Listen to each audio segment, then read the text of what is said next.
Welcome, ladies and gentlemen. I want to acknowledge General McCaffrey and Deputy Attorney General Eric Holder. I'm going to introduce General Holder in just a moment, and he'll introduce General McCaffrey, who will present the President. I'm proud to join with the President and our colleagues here as the President takes a bold new step today to break the deadly cycle of crime and drugs.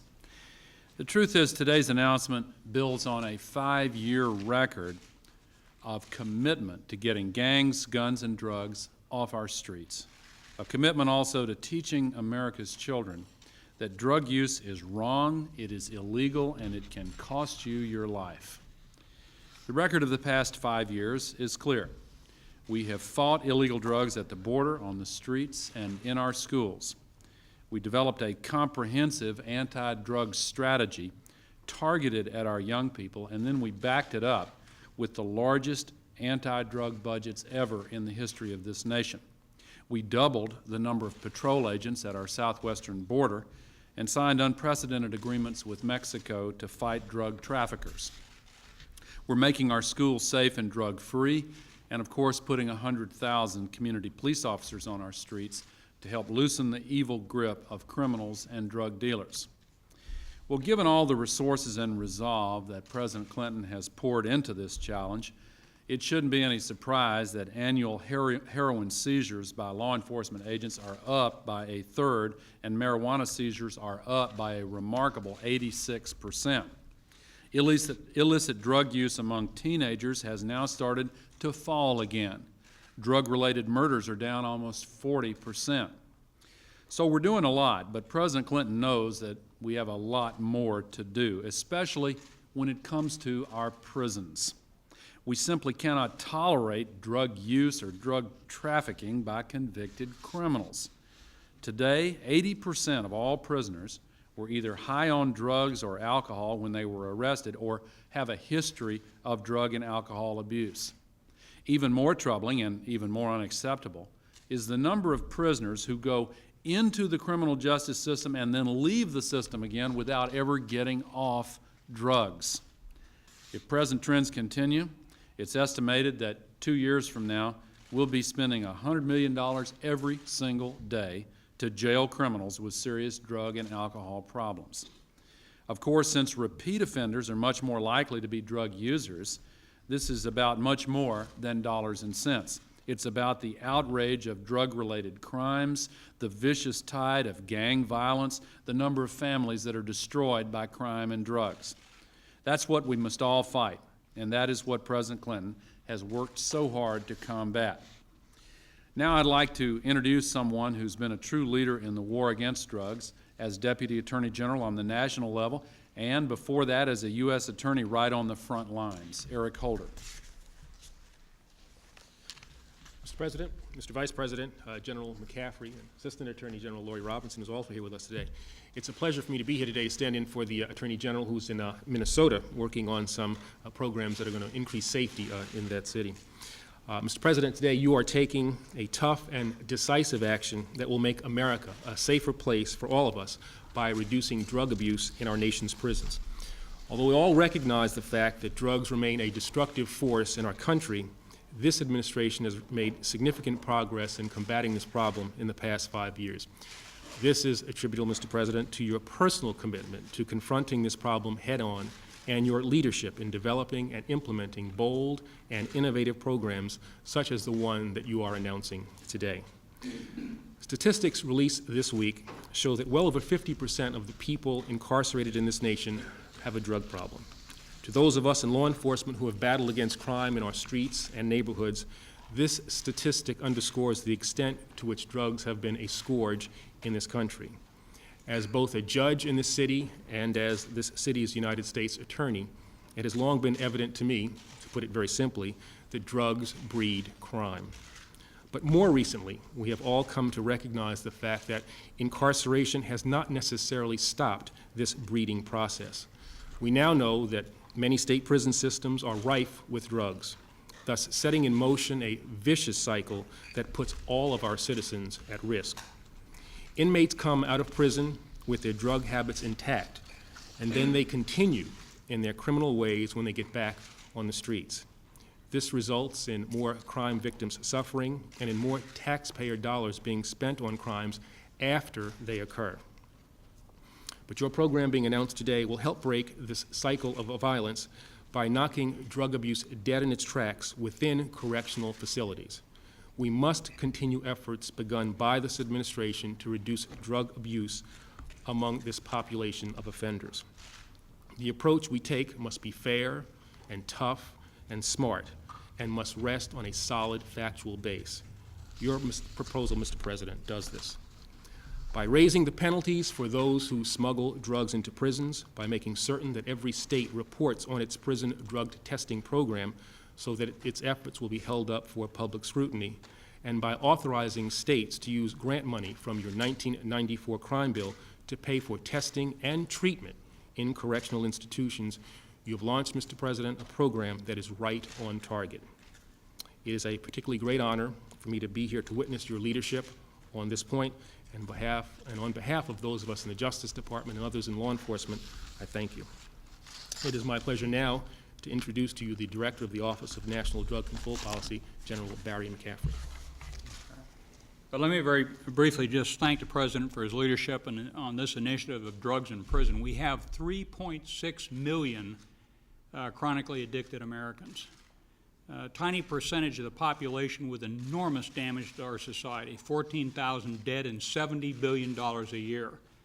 1.7 million are behind bars. And as Department of Justice figures, and then again this week, Joseph Califano's Columbia University study indicate quite clearly, an enormous percentage of them are there for a drug-related reason. We can't get at this problem without some coordinated notion, which the President has had Donna Shalala and the Attorney General Janet Reno and I working on for the past 6 months. And part of that is to go to the prison population and start offering sensible treatment linked to incarceration and follow-on programs. So, Mr. President, I thank you for your leadership on this issue. I think it's essential if we're going to reduce crime and violence and the damage to America done by compulsive drug use. This is going to be a key part of it. Thanks very much. Thank you very much, General. And, thank you, Mr. Holder and Mr. Vice President.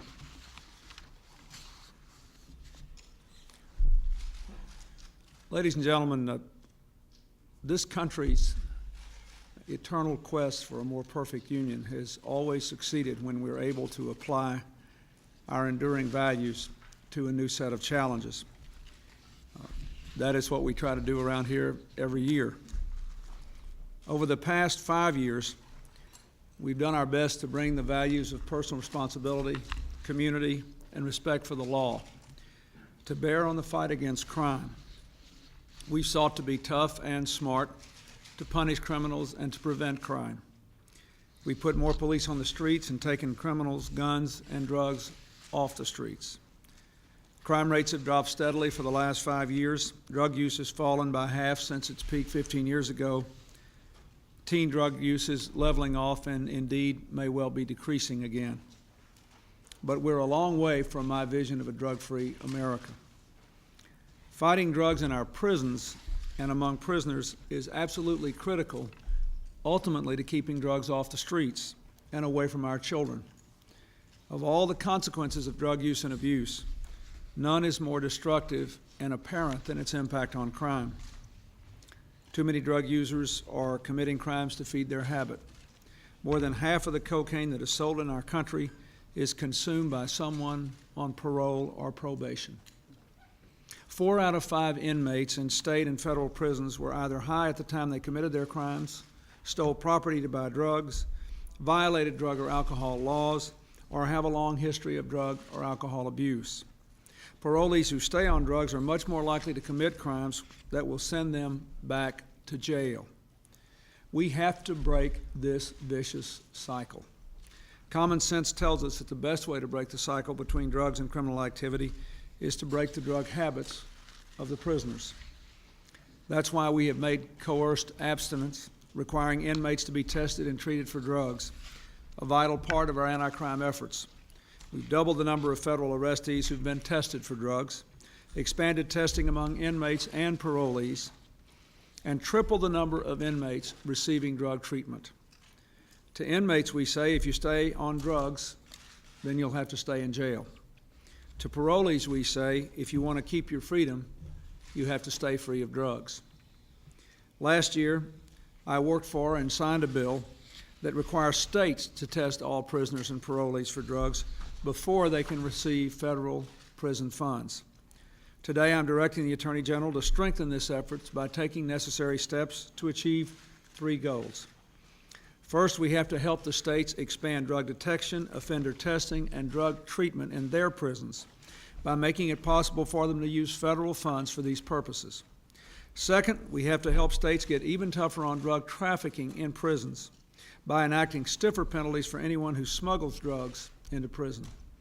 Finally, we have to insist that all states find out how many of their prisoners are actually using drugs so that every year they can chart their progress in keeping drugs out of prisons and away from prisoners. The balanced budget I'm sending to Congress later this month will continue to strengthen our testing and treatment efforts. We can balance the budget and fight crime and drugs at the same time.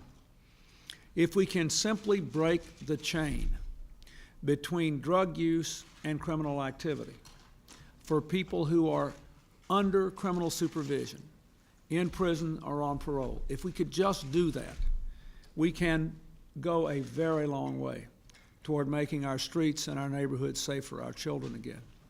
That is what this executive order is designed to do. I know it can work. I have seen the high rates of return from good treatment programs in federal facilities. We can do this at the state and federal level. If we do not do it, we will continue to see people go right back on the streets with the drug habits that got them in trouble in the first place. If we do it, the crime rates will plummet and the drug problem will dramatically shrink. Thank you very much. Let me go sign the order.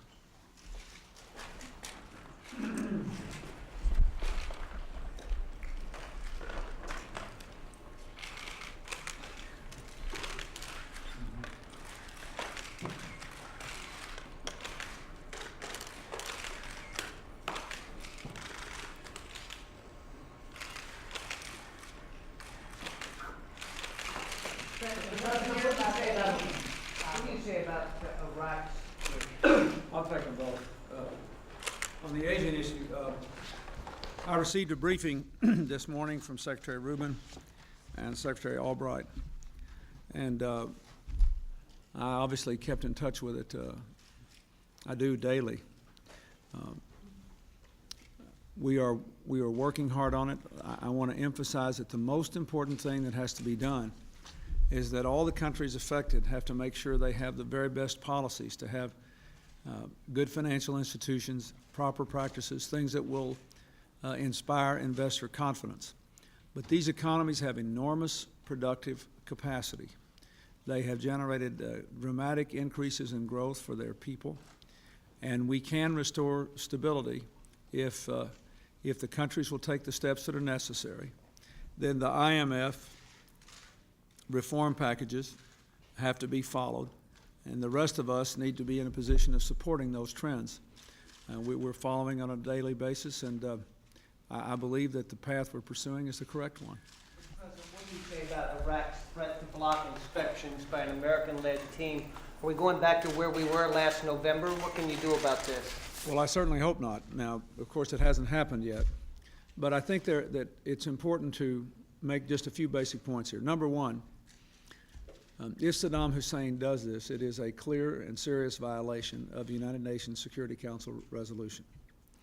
Number two, the United States had nothing whatever to do with selecting this team, the people on it, or its composition. The team that's there is part of a larger team of people, of 43 people from 16 different countries. There are a substantial number of Americans on this team. They were picked by the person who's in charge of the inspection process because of their technical expertise. Everyone who goes there should be technically qualified. And the United States has not attempted to influence the composition of the people on the teams, but certainly Saddam Hussein shouldn't be able to pick and choose who does this work. That's for the United Nations to decide. If they are denied the right to do their job tomorrow, then I expect the United Nations Security Council to take strong and appropriate action. Mr. President, 2 years ago, you set into motion the Pam Leischner Sexual Offender Tracking Act and Identification Act, that you wanted all 50 states to centralize their sexual offender records. Less than half the states in the district are into that interim computer system, which is eventually going to lead to a permanent system, which caused you to send a letter to the governors to get them off their dime. How do you look at that effort now when you think that sexual offenders may be falling through the cracks and only half the states are on board? Well, I think that the letter I sent says it all. The truth is that the stakes here are quite high, and we have the ability through technology to centralize these records to get the job done. I know it requires some cost and some effort on the part of the states. We're having a similar problem with fewer states in the child support area, trying to centralize records there so we can interconnect the systems. And I know this is difficult, but it has to be done. And if it is done, we can make the country much safer. So we'll keep pushing them. And I think most of the states, probably all of them, really want to do it. They know it's the right thing to do. And they just need to put somebody on it in each state capital and make it a priority. It can be done. Mr. President, there's a Republican proposal to pay for 100,000 new teachers. What do you think of that, and why haven't you proposed that yourself? Well, I have lots of proposals for the State of the Union that haven't been made yet. You don't know what I'm going to propose. But I want to, what I hope we will be able to do in this session of Congress is to make education a national issue. It would please me if it could be a nonpartisan issue. We fought awfully hard and finally succeeded in getting the Congress to agree that we ought to go forward with national standards and testing to see whether our children are meeting those standards.